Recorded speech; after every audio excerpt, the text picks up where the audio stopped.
So this morning we say hello to Joe McElderry. Hello. First thing to notice is that the shoes you are wearing I also own. Do you? From River Island? Which means that Joe McElderry wears relatively cheap shoes. I mean, they're not that expensive. I thought you were going to compliment them, and now you've just totally insulted me. I've got the same pair. Well, it's fine. It's fine to go high street. It's nothing to be ashamed of, you know, in this current economy. I'm just saying that I have the same pair and they weren't that expensive. That's all I'm saying. Yeah, they're about £40. I'm sure they are, but I have exactly the same pair of shoes. This has excited me, but we can move on from that. All right, let's move on. It's fabulous to have you here. Thank you. Last time we spoke was probably just under a year ago. It was about September time, I think. September, October, around that time. Yeah. It was before the album was coming out. Ambitions was on the way out. A lot has happened since then. But can I just ask you, what actually happened in terms of, there was only the one single from the album, and then there was a break from the record label. Yeah. Just for people who are wondering how one thing went to another, because obviously... Well, I had two singles from the album. One was the Narnia soundtrack, so it was kind of like a different kind of single. And then I parted ways with them in February, and I've just signed a brand new deal with Universal.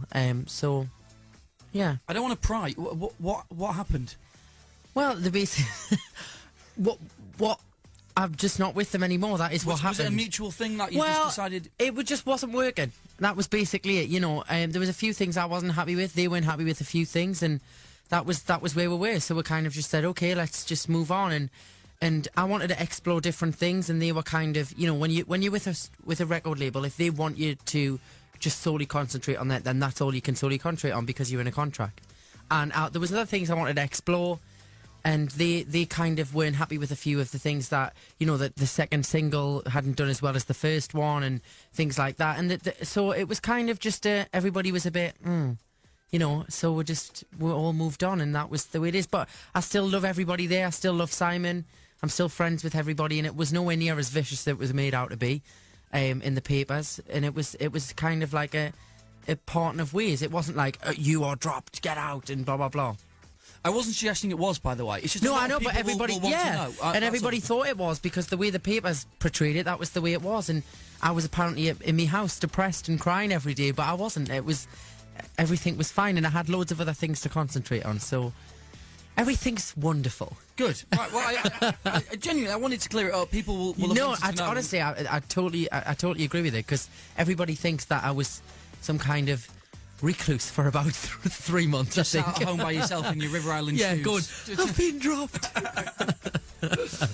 Pop star to opera star, I want to ask you about, obviously, hugely another successful chapter of your life. There seems to have been a lot of them in a short period of time. How did that come about?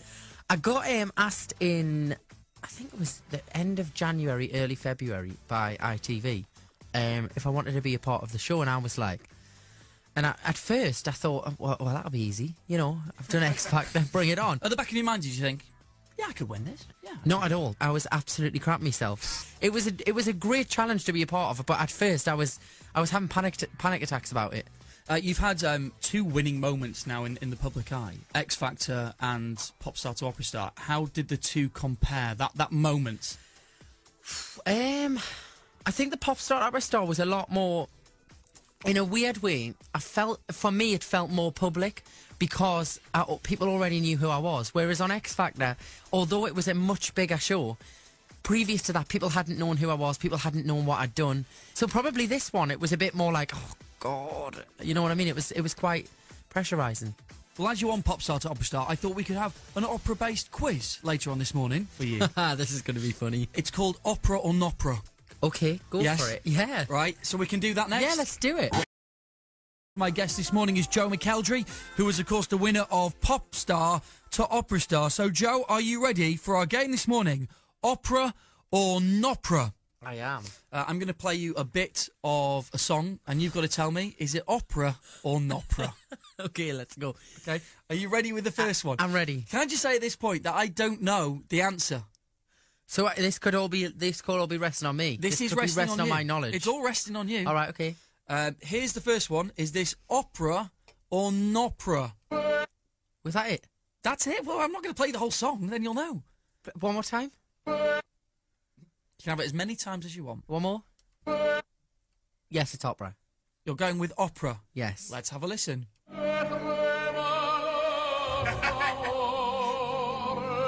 That's Nessun Dorma, no? It is, That's yes. on the album. Yes, it is. Right, okay. Second one. Opera or Nopera? No. Nopera. Definitely. Definitely Nopera. You're saying Nopera? Nopera.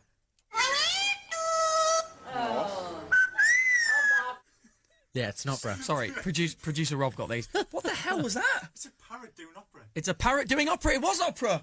It's opera. Hang on a minute. Now, come on. Where did you get that from? It's Benidorm. Listen, it's a parrot.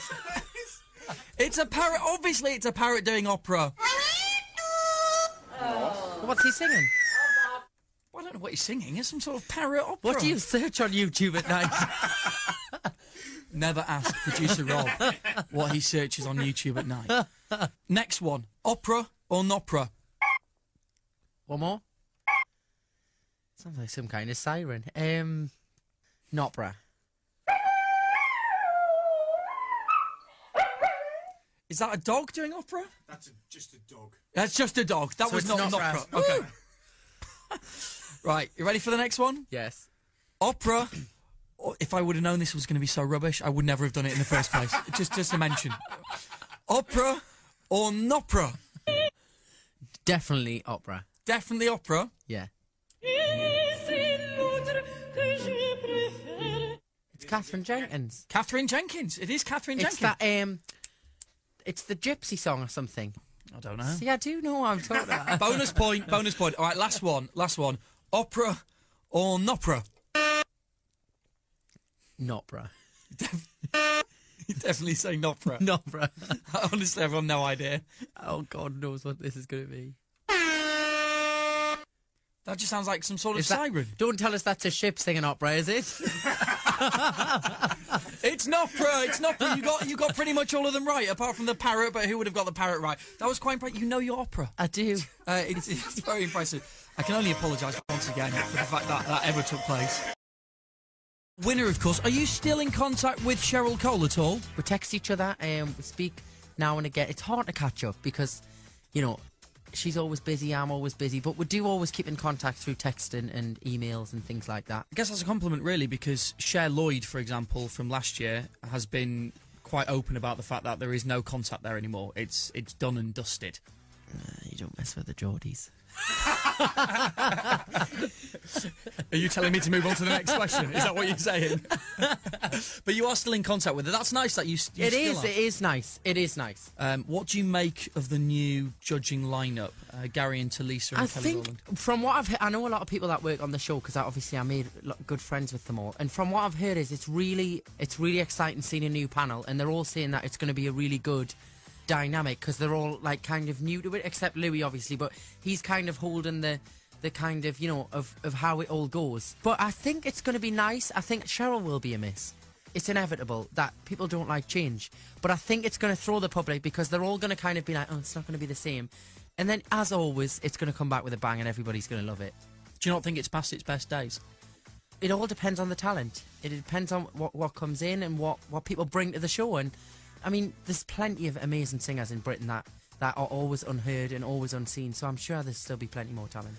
There will be people who are getting ready now. They'll know what stage they're at, that are getting ready for I think it's the finals. It's boot camp now. Okay, so boot camp, and then they'll be getting ready for finals.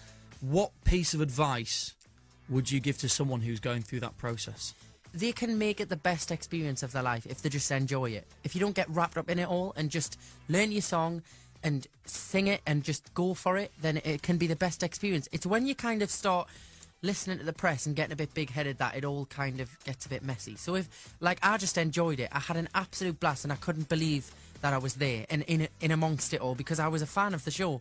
So it was just like being it was like having a backstage all access pass every week. And it was amazing and I had a blast. So they've just got to enjoy it and be yourself. Don't try and be somebody you're not. And sing the style that you want to sing in because you've got to carry on with that after. Are you going to be back on it this year in any kind of mentoring capacity or helping with the judges? It's early stages, but hopefully I'd get to perform on there. We'll see what happens. I would like to. I always like going back. I went back last year and it's really nice to go back. It's quite nerve-wracking though, when you have to go back and kind of hold your own when you're not just a contestant. But I do enjoy going back, so hopefully. One other thing just about this year's show, which will have been different, is that they're now, I don't know whether you know this, but they're filming in the house where the contestants live. See, I wouldn't have liked that. See, I wouldn't have fancied that. Why? What's your bad habits that everyone would have seen? It wouldn't. I just don't think that. I just think, you know, the press attention alone is enough outside of the house. Then to go back into the house where you're trying to just rehearse, sleep, and kind of chill out, and then be filmed again. I think that might be.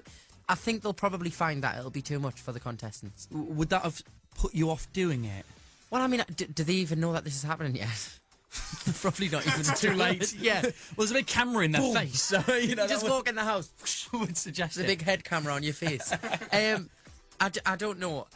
It wouldn't have. I think I could have got over it quickly, but I suppose I know different. I know that that was your only bit of privacy time, so I would imagine it would be difficult. It's great to have you back at Radio Aire. Thanks for coming in, Joe McElderry, everyone. Joe McElderry.